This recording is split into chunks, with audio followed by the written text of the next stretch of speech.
Good morning Pilipinas. Good morning sa lahat.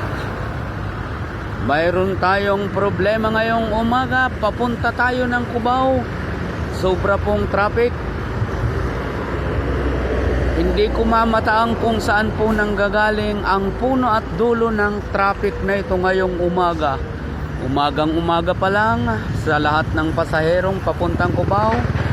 Stress na siguro ang nangyayari. Ito makikita nyo po ngayon, punong-puno ang kalsada ng papunta ng Cubao, Quezon City.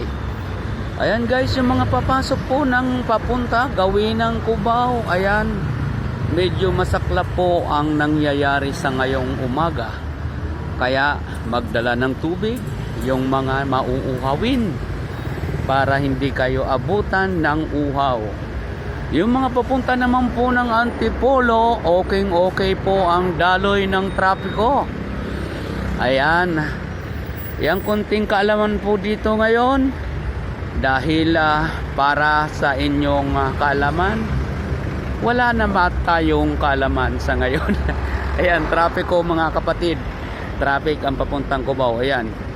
Kaya yung mga papasok na papuntang Cubao, mag-asikaso na po dahil ako patuloy nang naglalakad. Magandang umaga sa lahat. God bless you all. Bye bye. Yan ang aking report ngayong umaga.